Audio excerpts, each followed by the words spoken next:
او میری پیاری ماؤں بہنوں، لوگ کہتے ہیں کہ اسلام کے اندر عورت کو بہت دبایا گیا ہے، اسلام کے اندر عورت کو بہت کچلا گیا ہے۔ میری بیوی کہنے لگی کہ اس کے پاس ایک عورت آئی، کہنے لگی میرے شوہر نے دوسری شادی کر لی ہے، دوسری شادی کرنے کے بعد دوسری بیوی سے بہت زیادہ محبت کرنے لگے اور مجھے بالکل چھوڑ دیا ہے۔ آپ شیخ سے بولیے تھوڑا تقریر میں اس پر بھی روشنی ڈال دیں۔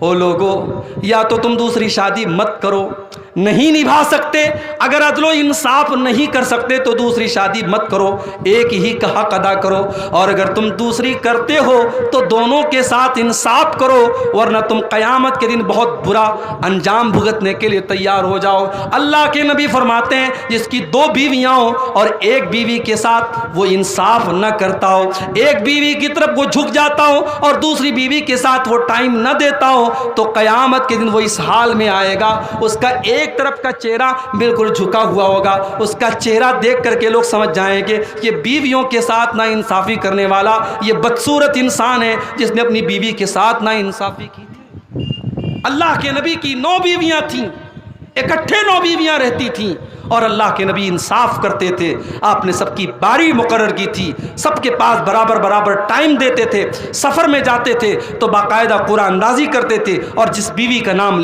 آتا تھا اسی بیوی کو لے کے جاتے تھے، کوئی کھانے کی چیز آتی تھی سب میں بٹواتے تھے۔ اتنا انصاف کرنے کے بعد بھی اللہ کے نبی اللہ سے دعا کیا کرتے تھے، اے اللہ جتنا میرے بس میں ہے اتنا تو میں نے انصاف کے ساتھ بٹوارا کر دیا، باقی دل کی محبت کا معاملہ ہے اللہ میرے کنٹرول میں نہیں ہے، تو اے اللہ تو اس پر میری پکڑ مت کرنا۔ میرے بھائیوں، اپنے نبی سے سیکھو، اس لیے جن کی ایک سے زیادہ بیویاں ہیں وہ انصاف کے ساتھ کام کریں۔ حضرت ہاجرہ کو آپ دیکھیے میری پیاری ماں اور بہنوں کہ ایک عورت ہے، مگر جب وہ صفا اور مروہ کے درمیان انہوں نے چکر لگایا، اللہ نے ان کے چکر کو قبول کر لیا اور قیامت تک کے حاجیوں کو حکم دے دیا اور عمرہ کرنے والوں کو حکم دے دیا، ان الصفا والمروہ من شعائر اللہ، کہ اے حاجیوں جب تک تم میری اللہ کی اس بندی کی نقل نہیں کر لو گے اور 7 چکر نہیں لگا لو گے، اور جہاں وہ اللہ کی بندی دوڑ کر کے گئی تھی وہاں تم دوڑ کر کے نہیں جاؤ گے، تمہارا عمرہ مکمل نہیں ہوگا، تمہارا حج مکمل نہیں ہوگا۔ تو قربانی کا ایک سبق یہ بھی ہے، حضرت ہاجرہ کی قربانی بھی ہمیں یاد رکھنی چاہیے میرے بھائیوں۔ اور آگے بڑھیے، قربانی ہم کب کرتے ہیں؟ عید کی نماز کے بعد کرتے ہیں۔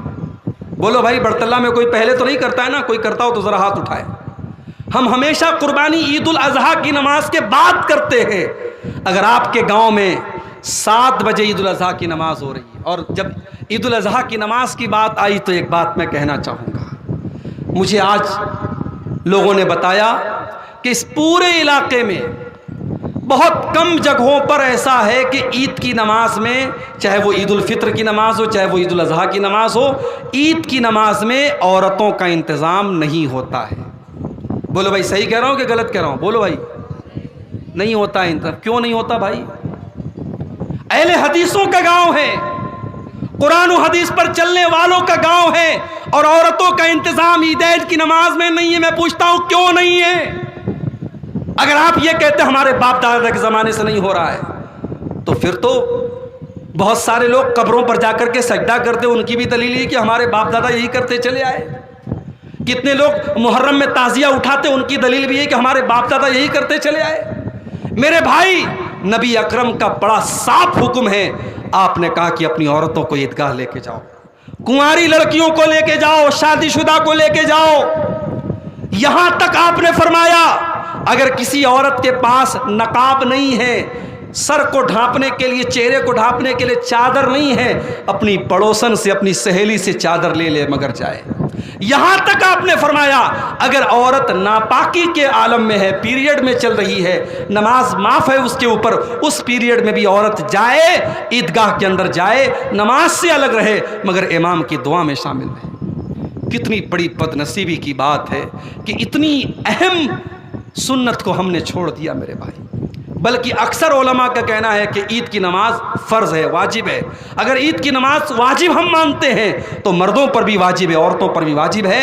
آپ نے اپنی عورتوں کو ایک فرض سے آپ نے دور کر کے رکھا ہے، اللہ کے یہاں اس کا حساب دینے کو تیار رہیے گا۔ میں امید کرتا ہوں کہ آئندہ جب میں بڑھتلہ میں آؤں مجھے یہاں بتایا جائے کہ الحمدللہ ہمارے گاؤں میں عورتوں کا انتظام ہوا تھا، اور کوئی یہ نہ کہے کہ مولوی صاحب بہت بڑا مجمع ہوتا ہے، ہمارے پاس انتظام نہیں ہے۔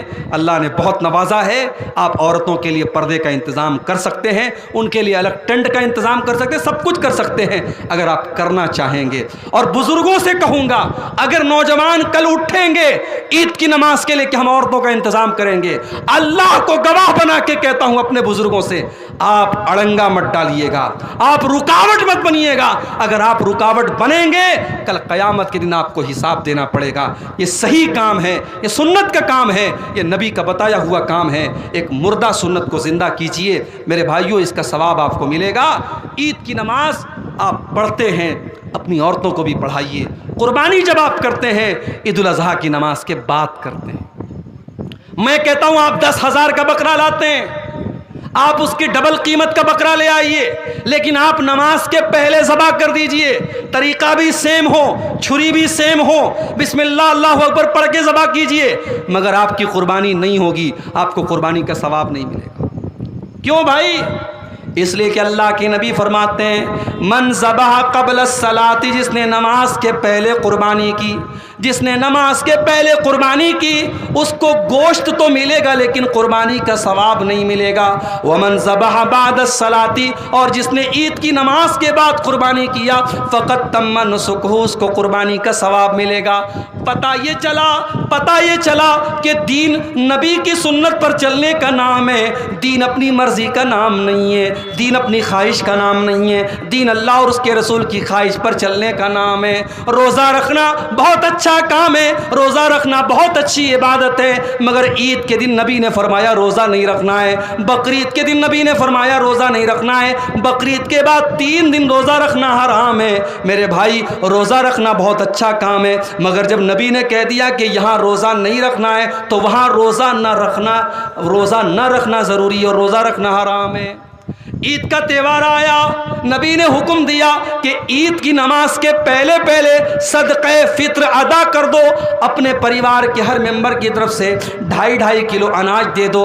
آپ نے 2.5 کلو کے بجائے 10 کلو اناج دیا، مگر عید کی نماز کے بعد دیا۔ اللہ کے نبی فرماتے ہیں آپ کو صدقہ فطر کا ثواب نہیں ملے گا، آپ کو عام صدقہ کا ثواب ملے گا لیکن صدقہ فطر کا ثواب نہیں ملے گا۔ پتہ یہ چلا میرے بھائیوں، دین نبی کی سنت پر چلنے کا نام ہے، دین اتباع سنت کا نام ہے۔ قربانی ہم کو یہ سبق بھی سکھا رہی ہے کہ جو بھی کام کرو اللہ اور اس کے رسول کی سنت کے مطابق کرو۔ اب ایک آخری چیز بیان کر کے بات ختم کر رہا ہوں۔ قربانی آپ نے کی، گوشت آپ نے کھایا، غریبوں کو بھی کھلایا، پڑوسیوں کو بھی کھلایا، رشتہ داروں کو بھی کھلایا۔ میں کہتا ہوں اگر میں 10,000 کا بکرا لایا اور سارا بکرا میں خود کھا گیا تو کیا یہ صحیح ہوگا؟ صحیح نہیں ہوگا۔ اس لیے کہ جب قربانی کا اللہ حکم دیتا ہے تو فرماتا ہے فَكُلُوا مِنْهَا وَأَطْعِمُوا الْبَائِسَ الْفَقِيرَ۔ اے مسلمانوں، قربانی کا گوشت خود بھی کھاؤ، غریبوں کو کھلاؤ، محتاجوں کو کھلاؤ۔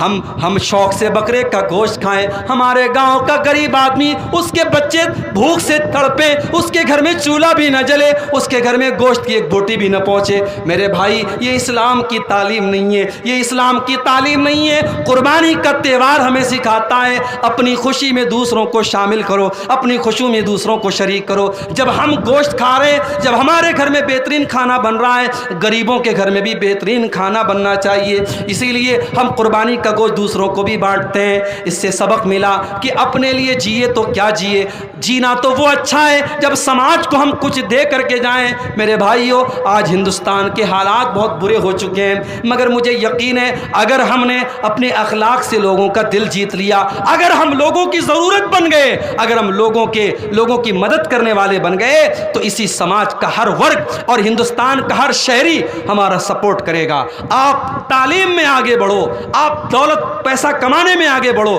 آپ ٹیکنالوجی میں آگے بڑھو، اس ملک کی ضرورت بن جاؤ، انشاءاللہ اس ملک میں کوئی آپ کو مٹانے کے بارے میں سوچ بھی نہیں سکتا۔ جب آپ کسی کی ضرورت بن جائیں گے تو انشاءاللہ وہ ہر حال میں آپ کو ساتھ میں لے کے چلے گا۔ قربانی کا تہوار ہمیں یہ سبق دیتا ہے، دوسروں کے کام آؤ، دوسروں کی مدد کرو، جو خوشی تمہیں حاصل ہو دوسروں کو بھی پہنچاؤ۔ میرے بھائیوں، یہ چند اہم باتیں تھیں۔ میں اب انہی باتوں کے ساتھ تقریر کو ختم کرتے ہوئے اللہ سے دعا کرتا ہوں، ہم نے جو یہ قربانی کی ہے اس تہوار کے موقع پر، جو بھی ہم نے اپنی حیثیت کے مطابق جانور ذبح کیا ہے، اللہ اپنے فضل و کرم سے ہماری قربانی کو قبول فرمائے۔ رب العالمین ہماری قربانی میں کوئی کمی کوتاہی رہی ہو اس کو معاف فرما دے۔ جو ہم میں بیمار ہیں اللہ ان کو شفائے کامل عاجل عطا فرمائے۔ جو روزی روٹی سے پریشان ہیں اللہ ان کے کاروبار میں برکت نصیب فرمائے۔ جس مسجد کی تعمیر کے لیے آج کا یہ پروگرام منعقد ہوا ہے، اللہ اس مسجد کی تعمیر کو جلد سے جلد ہم سب کو مکمل کرنے کی توفیق عطا فرمائے۔